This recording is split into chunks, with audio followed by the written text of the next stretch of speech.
Ao assassinato, ao homicídio brutal da vereadora Marielle Franco, no Rio de Janeiro. Eu acabo de receber cópia do inquérito policial, da manifestação do Ministério Público Federal e da decisão do ministro Alexandre de Moraes, do Supremo Tribunal Federal, um conjunto de documentos que montam a mais de 500 páginas impressas, e eu acabei de ler algumas partes mais importantes destes documentos, e eu queria então relatar ao público brasileiro os resultados a que chegamos até este momento. Eu quero dizer que este momento é extremamente significativo, é uma vitória do Estado brasileiro, das nossas forças de segurança do país com relação ao combate ao crime organizado.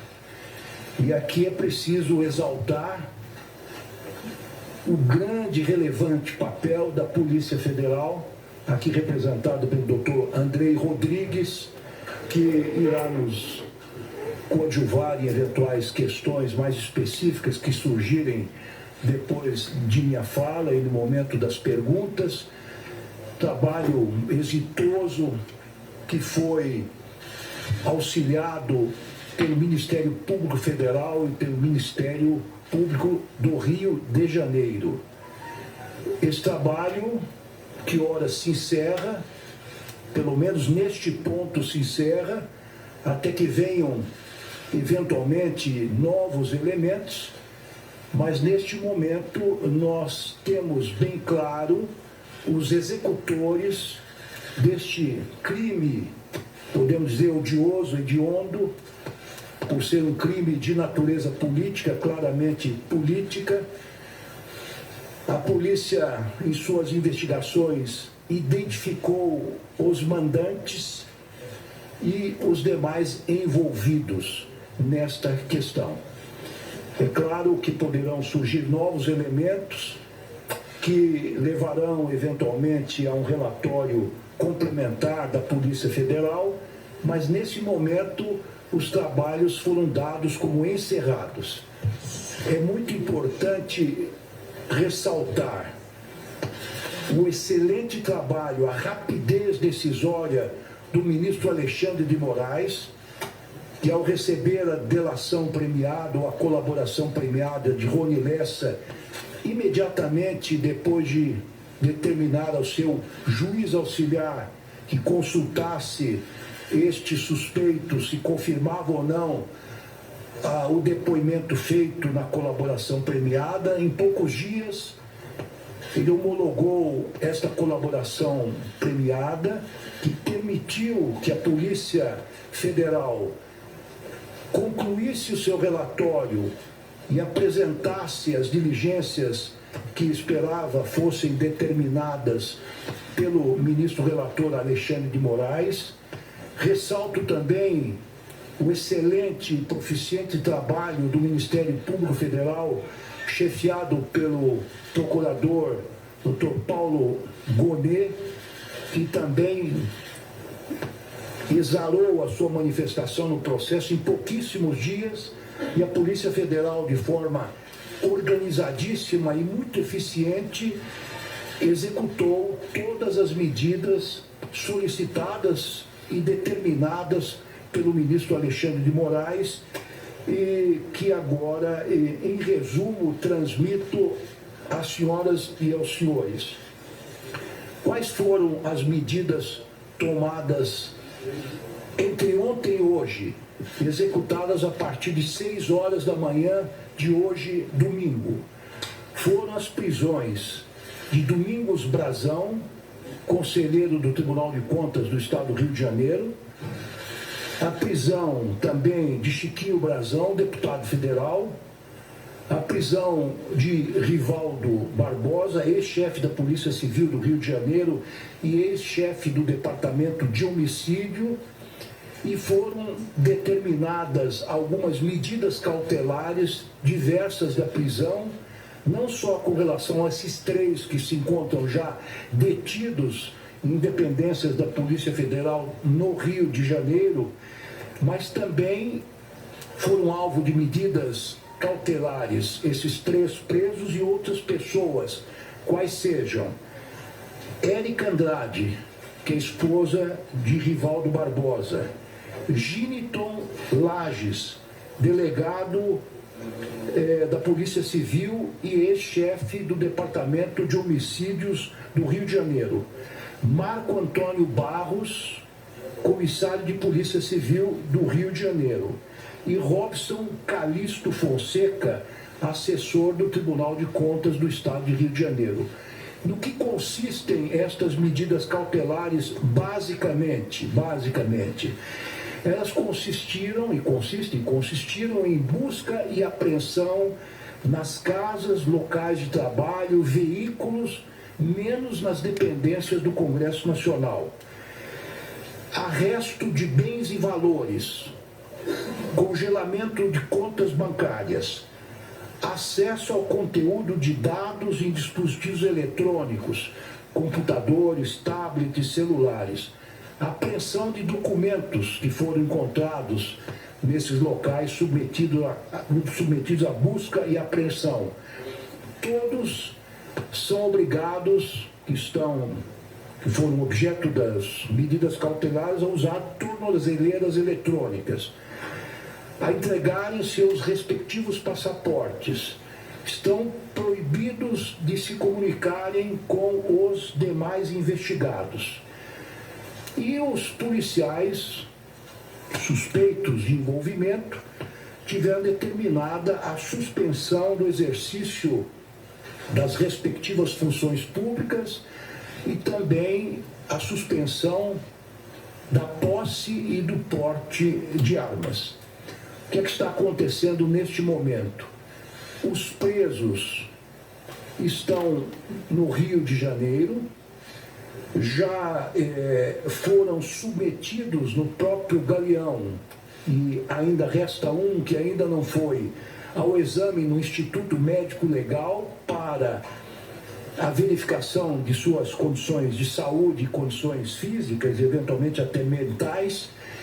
Eles deverão chegar aqui em Brasília, no avião da Polícia Federal, por volta das 16h30. É possível que esse horário seja antecipado e serão direcionados para o Presídio Federal de Brasília, onde se encontrarão à disposição da Justiça, ou seja, do Supremo Tribunal Federal. O ministro Alexandre de Moraes já liberou o sigilo dessas investigações. As senhoras e os senhores têm simultaneamente comigo acesso a todos esses documentos na íntegra. Era o que me cumpria informar neste momento. Acho que são informações relevantes, representa, a meu ver, um triunfo expressivo do Estado brasileiro contra a criminalidade organizada, e esta etapa mais importante das investigações foi vencida a partir da eleição e da posse do novo governo, e quando, com muita disposição e energia, se colocou a Polícia Federal, já o meu antecessor, o ministro Flávio Dino, a serviço da elucidação desse crime, que ocorreu em fevereiro do ano passado, depois de quase 5 anos de investigações infrutíferas pela Polícia Civil do Rio. E ao que consta, as senhoras e os senhores verão, e alguns integrantes dessa polícia, infelizmente, durante todo esse tempo, lograram obstruir o avanço das investigações. Então, isso mostra que o crime organizado não terá sucesso aqui em nosso país, porque temos uma polícia forte, efetiva, e as forças de segurança, e aqui é preciso também elogiar o papel da Senapen, sobretudo no transporte dos presos, foi excepcional, dizendo então que as forças de segurança no Brasil estão alertas, atentas e são estão suficientemente preparadas para enfrentar o crime organizado. Muito obrigado, me coloco à disposição de algumas perguntas de caráter genérico.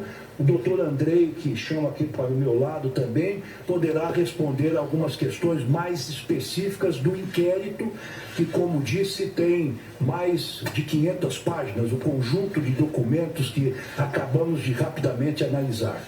Boa tarde, colegas. Abriremos para 5 perguntas. Iniciando com o Bruno Amâncio, da TV Bandeirantes. Senhores, boa tarde aos colegas. Gostaria de fazer uma pergunta ao doutor Andrei, se for possível. Doutor, falando dos mandantes, gostaria de saber se isso já é uma questão resolvida. São os irmãos os mandantes ou há a possibilidade de ter outros mandantes? E eu gostaria de entender qual foi a motivação e o papel do delegado Rivaldo para atrapalhar as investigações. Se eu puder trazer detalhes disso também, acho que seria importante. Ok. Boa tarde a todos. São, acho que 3 perguntas, né? A primeira em relação à investigação e aos mandantes. Nós entendemos, e aqui eu gostaria de, em primeiro lugar, agradecer e parabenizar a nossa equipe do Rio de Janeiro, que fez um trabalho de excelência, com toda a dificuldade, né, do lapso temporal entre o ocorrido e o relatório final, assim como agradecer o apoio que o ministro Lewandowski tem dado para todo o nosso time nesse trabalho. De fato, a nossa conclusão é essa: esses são os mandantes do crime. Então, nesse momento, a Polícia Federal encerra essa fase da investigação, apontando não só os mandantes, mas também apontando aqueles executores e aqueles intermediários e que de alguma maneira têm alguma relação com o crime. E isso não anula, não invalida que eventuais outras ações possam ser adotadas a partir, inclusive, dessa etapa agora das apreensões, da análise de material que vai ser feito e encaminhado ao Poder Judiciário. A segunda pergunta é em relação à motivação. A motivação, ela precisa ser olhada num contexto. A gente não pode dizer, isso está nos relatórios, está na própria decisão, está nos autos, que houve um único e exclusivo fato. O que há são várias situações que envolvem a vereadora Marielle Franco e que levaram a esse grupo de oposição, e aqui o ministro com muita propriedade falou na questão política que envolve essa situação, que envolve sim a questão também ligada a milícias, a disputa de territórios, de regularização de loteamentos, de empreendimentos, e que naquele contexto, é importante, eu vou sempre frisar isso, fazermos essa análise olhando há 6 anos, né, onde havia um cenário e havia, portanto, essa disputa e que culminou com esse bárbaro assassinato, né, que projetou ainda mais toda a situação caótica lá do Rio de Janeiro naquele momento. E a terceira do delegado Rivaldo. Eu, assim como ministro, óbvio que conheço um pouco mais dos detalhes da investigação, mas não me aprofundei nas 479 páginas, se não me engano, do relatório, mas o que pode ser dito é que já antes do crime havia uma relação indevida desse que era então chefe da delegacia de homicídios e depois chefe de polícia, para desviar, e isso não sou eu que estou dizendo, isso é um inquérito policial que apurou, desviar o foco da investigação daqueles que são os verdadeiros mandantes do crime. Então essa era uma atuação dessa pessoa, desse investigado no contexto do inquérito. Vamos agora com a pergunta de Vladimir Neto, TV Globo. Boa tarde, ministro. Boa tarde, doutor Andrei. Então, eu queria reforçar a pergunta de que as buscas e as prisões de hoje, elas não significam o encerramento das investigações, que isso vai continuar. Queria também perguntar se, até o momento, se existe um relatório da Polícia Federal pronto, se isso vai ser encaminhado ao Ministério Público, se o Ministério Público já tem um prazo para a apresentação de uma denúncia, pelo menos até esse ponto, e reforçando que a investigação aponta, então, que o principal motivo seria essa disputa, né, pela regularização fundiária, né, naquele projeto de lei complementar que foi aprovado na Câmara do Rio. Se é isso mesmo ou se há outro tipo de motivação sendo investigada, se pode surgir um outro motivo, outros mandantes. Bem, eu me permito fazer algumas considerações sobre os aspectos jurídicos, sobretudo a tramitação do processo no Supremo Tribunal Federal, onde servi por mais de 17 anos. O relatório da Polícia Federal está pronto. Como disse o doutor Andrei, tem mais de 470 páginas. Já consta dos autos e o sigilo dos autos foi retirado há poucos minutos, há poucos instantes, pelo ministro Alexandre de Moraes. Esta etapa está concluída.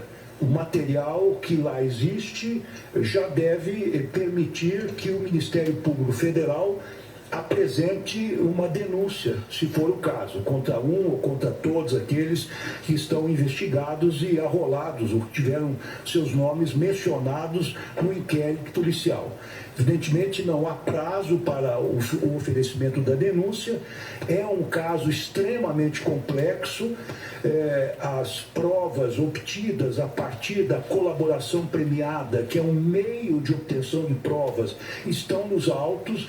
Então, a impressão que nós temos no Ministério da Justiça e Segurança Pública e a Polícia Federal que existem elementos suficientes nos autos para a oferta de uma denúncia. É claro que depois de denunciados, todos ou alguns deles que estão mencionados no inquérito policial, isso será submetido ao relator, que formulará um voto, não é? Acolhendo em totum ou totalmente a denúncia ou em parte, e depois do voto do relator, o julgamento será feito pelo plenário do Supremo Tribunal Federal.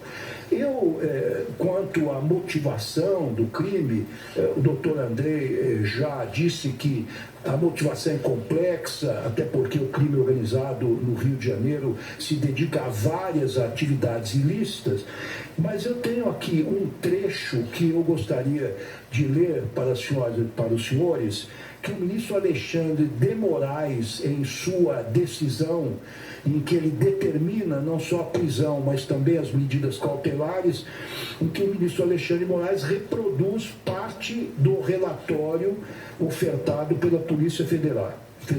Então, nas palavras da Polícia Federal, aqui entende destacar que este cenário recrudesceu justamente no segundo semestre de 2017, atribuído pelo colaborador como sendo a origem do planejamento da execução ora investigada, ocasião na qual ressaltamos a descontrolada reação de Chiquinho Brazão à atuação de Marielle na apertada votação do projeto de lei à Câmara número 174 de 2016, enterrada pelo assessor Arley Açucena. Mais um parágrafo que me parece relevante. No mesmo sentido, apontam diversos indícios do envolvimento dos Brazão, em especial de Domingos, com atividades criminosas, incluindo-se nesse diapasão as relacionadas com milícias e grilagem de terras. E, por fim, ficou delineada a divergência no campo político sobre questões de regularização fundiária e defesa do direito de moradia. Me parece que de todo esse volumoso conjunto de documentos que recebemos, esse é um trecho extremamente significativo que mostra, pelo menos, a motivação básica do assassinato da vereadora Marielle Franco, que se opunha justamente a esse grupo que na Câmara Municipal do Rio de Janeiro queria regularizar terras para usá-las com fins comerciais, enquanto que o grupo da vereadora Marielle Franco queria utilizar essas terras para fins sociais, para fins de moradia popular. Vasconcelos Quadros, isto é. Ministro, O que eu queria que o senhor explicasse, se possível, o senhor ou o doutor André, o que há nessa questão da motivação de relação entre eventuais intermediários e executores. Se há nome, se há um vínculo mais explícito, né? A investigação aponta dessa relação direta, inclusive com intermediários que foram assassinados durante esse percurso de tempo, nesses 5 anos. Então, não só as colaborações, mas também outros depoimentos, diligências que a equipe fez em campo para corroborar aquilo que foi delatado, apontam no sentido de participação, de vinculação, intermediação, fornecimento de meios, desfazimento de produtos, enfim, várias ações que mostram a relação direta dos intermediários com os executores e os mandantes. Eu não tenho de cabeça aqui nomes, né, mas certamente no processo, me lembro de um que foi executado, se não me engano, Macalé foi executado durante esse período, mas enfim, aí eu não tenho aqui de cabeça os nomes. Vinícius Valfrez Tandão.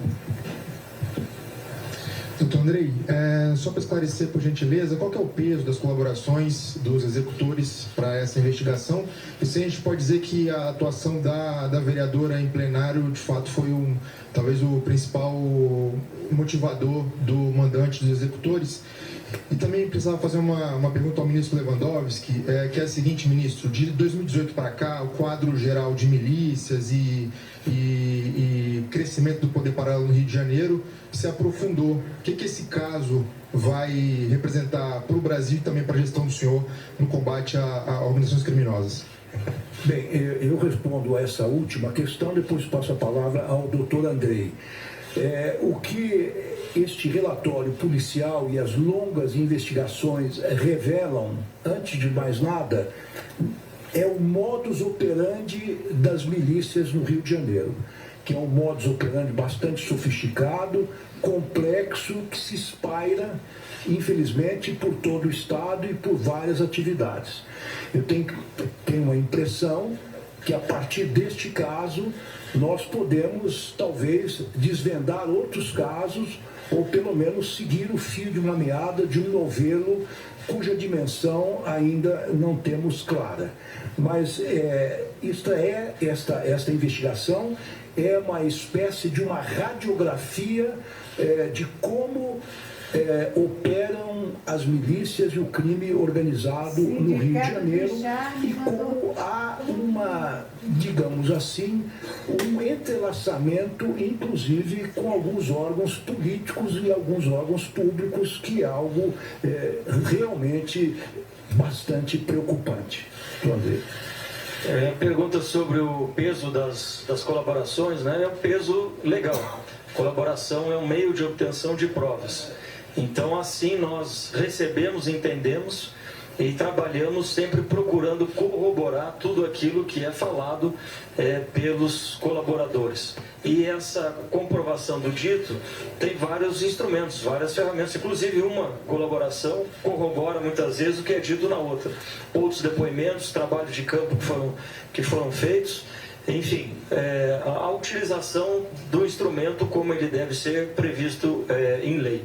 Então, tem um peso significativo, sim, mas com esse viés de obtenção de outras provas e comprovação de todo aquele cenário complexo, e é importante se dizer, uma investigação que nós passamos a atuar 5 anos após, e, portanto, com a aridez de provas, com a dificuldade, inclusive pelo bloqueio e pelo desvirtuamento da investigação inicial, né, que impediu vários dados que seriam fundamentais até para elucidar naquele momento, como câmeras de segurança, enfim, que não foi possível obter. Então, se utilizaram várias técnicas, várias ferramentas de investigação, com o peso que a lei oferece às colaborações premiadas. Tinha uma outra questão?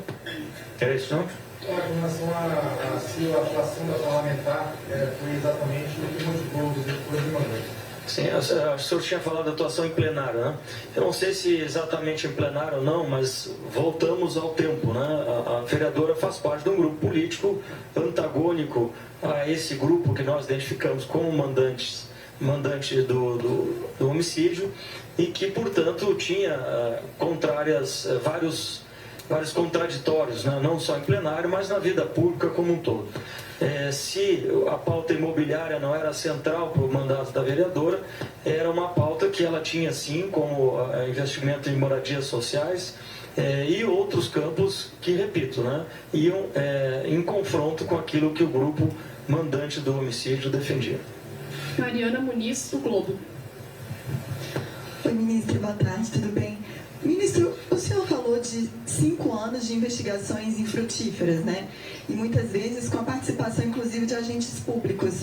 Vocês avaliam responsabilizar esses agentes públicos?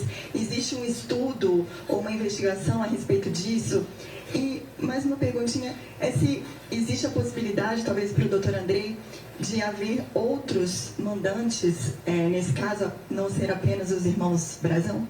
Obrigada. Bem, com relação à primeira pergunta, Mariana, muito obrigado pela sua presença e pela pergunta.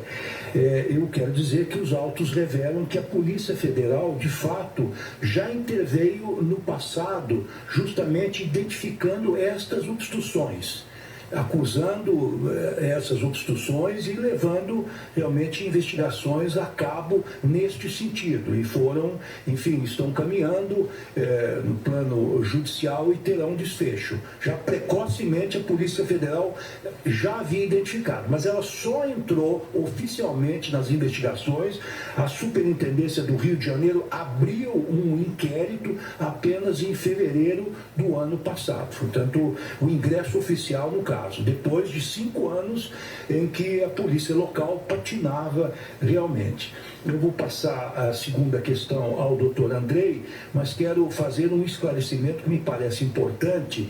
Eu havia dito que o julgamento será feito pelo plenário do Supremo Tribunal Federal. E, de fato, o será pelo plenário. Mas é que uma recente alteração regimental transferiu o julgamento das ações penais para as turmas, que representam o plenário como um todo, evidentemente. E este julgamento será feito perante a primeira turma do Supremo Tribunal Federal, onde o relator, ministro Alexandre de Moraes, tem assento. A respeito de outros eventuais mandantes, né? Como já referido, né, essa investigação está concluída. Né? Nesta investigação, na avaliação da equipe que trabalhou, esses são os mandantes do crime. Sem prejuízo de que agora, na análise de material e eventuais outras situações que possam surgir, a gente identifique outros atores nesse processo. Mas hoje a resposta é enfática: são esses os mandantes, são esses os executores e os intermediários que nós identificamos nesse processo. Obrigado, ministro. Obrigado, doutor Andrei. Nós manteremos a sala aberta por mais meia hora para quem precisar terminar o trabalho. Também pode ser usado o Salão Negro para a entrada nas TVs, tá certo? Obrigado. Muito obrigado.